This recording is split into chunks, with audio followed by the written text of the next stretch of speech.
नमस्कार, मेरा नाम आलोक है। आप लाइव स्ट्रीज देख रहे हैं। 5वें फेज़ की वोटिंग हो रही है। देखिए वोटिंग परसेंटेज सामने आए हैं और बिहार की 5 सीटों पर वोटिंग चल रही है। तस्वीरें पहले आपको दिखाएंगे बिना किसी देरी के। अब तक लगभग 45.33% मतदान हो चुके हैं। जहां सारण जो कि हॉट सीट है वहां 43% की वोटिंग हुई है। हाजीपुर में 44.59% की वोटिंग हुई है। मुजफ्फरपुर में 39% की वोटिंग हो चुकी है। माफ़ कीजिएगा, 49% की वोटिंग हो चुकी है। 49.99% की वोटिंग हो चुकी है। मधुबनी में 43.77% और सीतामढ़ी में 45.19%। देखिए ओवरऑल वोटिंग की हम बात कर रहे हैं तो 45.33% की वोटिंग हुई है अब तक। हमारे साथ अरुण पांडे जी हैं, बिहार के वरिष्ठ पत्रकार हैं। हम 5 सीट पर चर्चा करेंगे।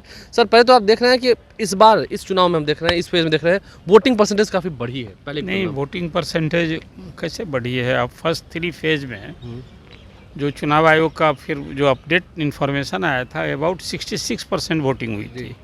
आप उसकी तुलना में आज पूरे देश भर में 49 सीट्स के लिए चुनाव हो रहा है। उसमें 41 सीटें एनडीए की जीती हुई सीटें हैं। बिहार में जो आपने चर्चा की अभी कि 5 सीटों के लिए चुनाव हो रहे, 5 एनडीए की कब्जे वाली सीट है। इस बार क्या लगता है, हम अगर सीतामढ़ी से शुरुआत करते हैं, सीतापुर मुजफ्फरपुर की बात करेंगे, फिर सीतामढ़ी में देवेश चंद्र ठाकुर हैं, अर्जुन राय हैं, यहाँ क्या लग रहा है, क्या फीडबैक आ रहा है? देखिए एनडीए की सीट तो मैंने बताया कि 5 एनडीए की सीट है और सीतामढ़ी में कैंडिडेट बदल दिया। सुनील पिंटू की जगह देवेश चंद्र ठाकुर जो जिस बिहार विधान परिषद के सभापति हैं और उनके मुकाबले में अर्जुन राय जो वहाँ के सांसद रह चुके हैं, पूर्व मंत्री हैं, वो मुकाबले लड़ाई सीधी है। अब कुल मिला जुला करके तो अभी तक तो जो मानते हैं कि वो एनडीए की सीट रही है। हालांकि तो उस क्षेत्र में बैस की भी अच्छी खासी आबादी है, वोटर्स हैं। अब एक सवाल था कि क्या बैस वहाँ नाराज हैं? हाँ, वैश्य के नाराज की बात हुई थी क्योंकि बगल में शिवहर में रमा देवी का टिकट कट गया। और ये भी है कि वहाँ वो क्षेत्र पिछड़ा बहुल क्षेत्र कहते हैं उसको, कोई अगड़ी जाति का वहाँ शायद सांसद नहीं हुए कभी। तो एक चुनौती है देवेश चंद्र ठाकुर जी की। लेकिन देवेश चंद्र बिहार विधान परिषद के वह स्नातक क्षेत्र से प्रतिनिधित्व करते हैं। मुजफ्फरपुर से लेकर कई जिलों का उनका है और जो उनकी पैठ है सभी जाति समूह में, कास्ट, क्रीड, रिलीजन, सबसे ऊपर एक अपना उनका फ्री मिक्स सबसे उनका सरोकार होता है। अब ये देवेश चंद्र ठाकुर जी को उनके खुद की छवि का, उनके काम का और फिर नरेंद्र मोदी के नाम, काम और चेहरे का ये एक प्रमुख संबल है। कुल मिला जुला कर अब ये देखना दिलचस्प होगा कि इस बार फिर वहाँ एनडीए अपनी सीट, हाँ, क्योंकि वो तो तिरहुत से ग्रेजुएट कॉन्स्टिट्यूंसी जीत के आते हैं। यही मैंने आपसे कहा कि उसका एक लाभ उनको मिलने का आसार दिख रहा है। लेकिन चुनौती है, लड़ाई सीधी है। अभी मधुबनी में अगर बात करेंगे, अली अशरफ फातमी हैं, पूर्व केंद्रीय मंत्री रहे, जेडीयू का दामन छोड़कर आरजेडी में आए, टिकट मिला, चुनाव लड़े और सामने में अशोक यादव, हुकुमदेव नारायण यादव के बेटे। लेकिन हुकुमदेव नारायण यादव से तो सब खुश थे, अशोक यादव से हम ग्राउंड लेवल पर देखते हैं थोड़ी नाराजगी है लोगों में। देखिए वो हर सिटिंग एमपी से अपेक्षा बढ़ती है ना, वो नाराजगी जिसको आप कहते हैं ना, अपेक्षा न पूर्ण होने का कहीं ना कहीं वो एक क्षोभ होता है। नाराजगी ऐसी नहीं है, कुछ नहीं। आखिर तो पूरे देश भर में, न सिर्फ मधुबनी में, वहाँ कास्ट नहीं रिलीजन पोलराइजेशन होता है। हिंदू मुस्लिम के आधार पर वहाँ वोटिंग हुई। आपने देखा पिछले चुनाव में अशोक यादव कितने वोट से जीते थे, इतना वोट का अंतर है। इस बार वोटिंग कम हुई है तो वोट का अंतर होगा, लेकिन वो चीज़ फिर वहाँ यादव तेजस्वी को वोट नहीं देंगे वहाँ पर, अली अशरफ फातमी को कहाँ दिया था पिछले चुनाव में भी। अभी बात सही है कि लड़ाई सीधी है इस बार और फातमी साहब केंद्र में मंत्री रहे हैं, चेहरा जाना पहचाना है, लेकिन वो उनके लिए भी ये कठिन चुनौती है। मतलब मान रहे हैं कि नहीं भी हो सकता है। हाँ, नहीं, अब एक हिसाब से तो मैं मानता हूँ कि मधुबनी की सीट बीजेपी के लिए सेफर सीट है। सारण की बात करते हैं। लालू प्रसाद यादव की बिटिया रोहिणी आचार्य चुनाव लड़ रही हैं। रोहिणी आचार्य सामने में राजीव प्रताप रूडी। देखिए 2009 में आपको याद होगा, जब 2009 में लालू प्रसाद यादव चुनाव जीते थे, 2009 में वो पाटलिपुत्र से चुनाव हार गए थे, जहाँ से अभी रामकृपाल यादव सांसद हैं। लालू यादव सारण से जीते थे। उस वक्त उमाशंकर सिंह थे महाराजगंज से, जगदानंद सिंह थे और तीसरे सांसद रघुवंश प्रसाद सिंह थे वैशाली से। तो ये तीनों ही उनके साथ जीते थे। अब सारण में राबड़ी देवी हार गई, जब लालू प्रसाद की सदस्यता रद्द हुई, राबड़ी देवी चुनाव हार गई। फिर चंद्रिका राय लड़े, उनके समधी, वो हार गए। इस बार बेटी को उतारा है, क्या लगता है? नहीं, देखिए वो हैट्रिक लगाने की तैयारी है उनकी जी। और ठीक ही आपने कहा, लालू जी की कर्मभूमि है और इस बार उनकी छोटी बिटिया रोहिणी आचार्य लड़ रही है। तो वहाँ तो अब लालू जी की प्रतिष्ठा दांव पर, एक सप्ताह से वहाँ कैंप कर रहे हैं। अब हेल्थ स्वास्थ्य जो कहिए पहले की तरह तो एक्टिव नहीं है वो, फिर भी लोग से मिले हैं, पीपुल्स कनेक्ट किए हैं।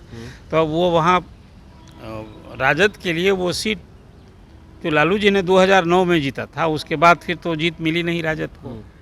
तो उसके पहले 4 बार एमपी रहे लालू जी। अब उस सीट पर कहीं ना कहीं और देखा है आपने पूरा वो जदुवंशी और रघुवंशी जिसको कहते हैं यादव और राजपूत, वहाँ राजनीतिक प्रतिद्वंद्विता होती है, वोट का पोलराइजेशन इसी आधार पर होता नरेंद्र है। मोदी ने भी सारण में सभा की थी। हाँ, नरेंद्र मोदी ने सारण में सभा की, पूरे कल ही आपने देखा उत्तर प्रदेश के मुख्यमंत्री भी आए थे, राजनाथ सिंह भी वहाँ गए थे। तो इससे समझा जा सकता है कि खासकर राजपूत वोट को पोलराइज करने के लिए एनडीए ने कोई कुरकसर नहीं, इतना ही नहीं, प्राइम मिनिस्टर ने बड़ा इंटरेस्टिंग भाषण दिया। वो 10% जो अगड़ों के लिए आरक्षण हुआ है उसका विशेष रूप से उल्लेख किया वहाँ, और राजपूत जाति का नाम लेकर के भी वो एड्रेस किया उन्होंने। कुल मिला जुला कर वहाँ राजपूत वोट को पोलराइज करने की भरसक कोशिश हुई है। और राजीव प्रताप रूढ़ी के लिए भी एक है चुनौती, लड़ाई सीधी है, लेकिन कुल मिला कर अब देख लीजिए कि स्थिति लालू जी का फिर वहाँ कुछ अपने उनकी कर्मभूमि में इस बार बड़ी चुनौती है। खासकर बिटिया को सिंगापुर से आई है चुनाव लड़ने। हाँ, वो किडनी दिया है, ये सॉफ्ट कॉर्नर है। तो एक देखिए ये तो सॉफ्ट कॉर्नर है, हर लोग सराहना करते हैं रोहिणी के इस काम की, तो कौन हर संतान के लिए गौरव का विषय है जो रोहिणी ने किया है। लेकिन अब चुनाव में बात दूसरी है ना, वोट किनका वोट, इस तो पोलराइज होना है। अपने वोट तो अपने ही हैं वहाँ, जो मैंने आपसे बताया कि वहाँ कास्ट पोलराइजेशन होता है, लेकिन वो आसान नहीं है। एनडीए की वो सीट है, तो राजद के लिए वहाँ सचमुच में आसान नहीं है वो सीट, लड़ाई सीधी है। अगर हम बात करते हैं अब मुजफ्फरपुर की बात करते हैं, मुजफ्फरपुर में अजय निषाद जो कि कांग्रेस में आ गए, पहले सांसद रहे थे, उनके पिता भी वहाँ से प्रतिनिधि रहे थे, उन्हें वो भी चुन के गए थे। तो आपको लगता है कि अजय निषाद जो कांग्रेस में आए हैं तो कुछ कांग्रेस को फ़ायदा मिला है, या राजभूषण चौधरी जो पिछली बार वीआईपी से वो एक तो आपने ठीक ही कहा, मुजफ्फरपुर में अपने पिता की राजनीतिक विरासत चमकाने के लिए आ गए। ये मुजफ्फरपुर का चुनाव बड़ा इंटरेस्टिंग है इस बार का। उसमें कैंडिडेट वही हैं, 2 चेहरे हैं, सिंबल बदल गया है। एक अभी सिटिंग एमपी हैं, कमल छाप से जीते थे, इस बार वो हाथ पकड़ लिया है कांग्रेस। पिछली बार वीआईपी में तो इस बार कमल पकड़ इस बार लिया। नाव पर गठबंधन में थे, हाँ, नाव पर सवार थे जी। और वो इस बार पकड़ लिया उन्होंने कमल। अभी 2 लड़ाई में देखिए मुजफ्फरपुर की सीट को मानते हैं बीजेपी के लिए सेफर सीट है। इससे समझा जा सकता है कि परिणाम क्या होगा, क्योंकि हम देख रहे हैं सबसे ज़्यादा वोटिंग परसेंटेज जो है वो मुजफ्फरपुर में ही देखने को मिल रही है। हाँ, 50% की वोटिंग वहाँ तो अभी हो चुकी है। सही है। अब आगे हम बात करते हैं अंतिम सीट हाजीपुर। कितनी लड़ाई हुई हाजीपुर के लिए। पशुपति पास ने एक समय में कह दिया था कि हम हाजीपुर नहीं छोड़ेंगे, उस पर सवाल कहाँ पैदा होता है, नो नो नेवर नेवर कह रहे थे। अंतोगत्वा चिराग की जीत हुई, एनडीए में भी वो रह गए और हाजीपुर की सीट भी ली, अपने पिता की विरासत ली। क्या वहाँ शिवचंद्र राम आरजेडी से पिछली बार भी लड़े थे, उन्हें पशुपति पास ने भी हरा दिया था, क्या इस पर कोई फैक्टर है शिवचंद्र राम? नहीं, फैक्टर तो वही फैक्टर जैसे पिछले बार भी लड़े थे। देखिए चिराग के लिए अपनी सीट जमुई सीट छोड़ करके वो आपने ठीक ही बताया हाजीपुर से लड़ने आए। वो अपने पिताजी रामविलास पासवान की राजनीतिक विरासत को चमकाने आए हैं। रामविलास जी वहाँ कई बार एमपी हुए, जीत में गिनीज बुक में नाम इतने वोट से वो जीते थे। अब ये सवाल देखिए, वहाँ गिनीज बुक में नाम तो नहीं कहेगा, लेकिन कुल मिला जुला कर जो माहौल है वहाँ का, चिराग की जीत में देखिए हाजीपुर से तो फिर कोई जीतेगा। इस बार का सांसद केंद्र में मंत्री न बनेगा, वो नरेंद्र, यदि केंद्र में सरकार फिर नरेंद्र मोदी की बनती है तो वहाँ चिराग पासवान को इस बार तो केंद्रीय देख रहा है कि ये सांसद नहीं केंद्रीय मंत्री हो जाएंगे। चीज़ है। दूसरा फिर है कि कुल मिला जुला कर की स्थिति है। और कल मैंने देखा कि चिराग का रोड शो का भी दियारा क्षेत्र में भी गए थे, काफ़ी भीड़ थी। हाँ, कबीर चौरा धाम है वहाँ, मैंने देखा सतीश कुमार भी वहाँ पूरे लगे थे, तो अच्छी खासी भीड़। तो वहाँ उस दियारा क्षेत्र में किसकी भीड़ होगी समझा जा सकता है। और रामविलास पासवान ने सैकड़ों की संख्या में लोगों को नौकरी दी। हाजीपुर का जो जोनल मुख्यालय है वो उन्हीं की देन है।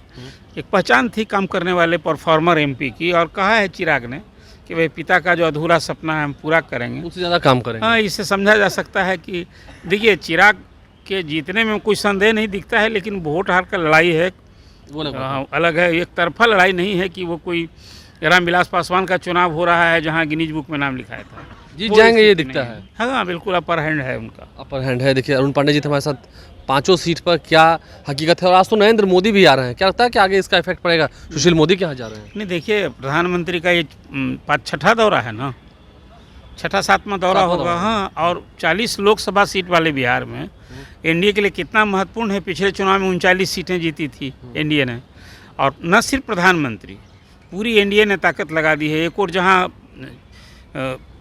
तेजस्वी यादव हैं, अब तक 140 से अधिक मीटिंग कर चुके हैं अकेले। 160-70 160-70 आपने ठीक ही कहा। जी। और यहाँ कहिए कि लीडर्स की भरमार है एनडीए। प्रधानमंत्री, न सिर्फ प्रधानमंत्री, अमित शाह जी आए, राजनाथ सिंह आए, जेपी नड्डा आए, यूपी के सीएम आए, नेताओं की तो श्रृंखला लगी है वहाँ। फिर भी मैं मानता हूँ कि प्रधानमंत्री जो इस बार आए, पिछली बार पटना है रोड शो उन्होंने किया था, कल फिर वो जा रहे हैं मोतिहारी, 2 कंस्टिट्यूंसी, फिर आगे भी आने वाले हैं वो। अभी तो हाँ बात हो रही है जहानाबाद की काराकाट में 25 तारीख को काराकाट आने की उनकी चर्चा है। जी। फिर वो जहानाबाद में करें या फिर भोजपुर और या बक्सर में कहीं करें, जी। तो अभी वो तय होना है। लेकिन पूरी ताकत झोंकती है और बिहार में एनडीए को फिर डंका बजेगा, यही तो सवाल है। 39 सीट पर जीत बरकरार रखना सचमुच एक चुनौती मैं मानता हूं, लेकिन मेरा आकलन ये है कि बिहार में इस बार एनडीए के लिए 39 सीट को फिर से जीतना मुझे तो असंभव दिखता है। सीटें एनडीए की घटेगी। अब वो उसमें इस बार राजद का पिछली बार खाता नहीं खुला था, खाता खुलना भी तय है। अब और कितनी सीट उस खाते में जाती है वो देखना होगा। वो देखना होगा। लेकिन आज की जो तमाम सीटें हैं जिस पर लबो लबाब दिख रहा था, उसमें से अभी तक जो दिख रहा है, जो वोटिंग परसेंटेज बता रही है और जो वहाँ की फीडबैक आ रही है, 5 ही सीट पर एनडीए का ही अपर हैंड दिख रहा है, यानी कि एनडीए ही उस पर लीड लेती हुई दिख रही है। हमारे चैनल को सब्सक्राइब कर लें, साथ साथ अब 24 सीटों का चुनाव पूरा हो जाएगा आज। अब 2 बचे चरणों में 8-8 सीट के लिए चुनाव होना है। तस्वीर वही है। हवा बदलनी नहीं है। हमारे चैनल को सब्सक्राइब कर लें, साथ साथ फेसबुक पेज भी लाइक करें। धन्यवाद।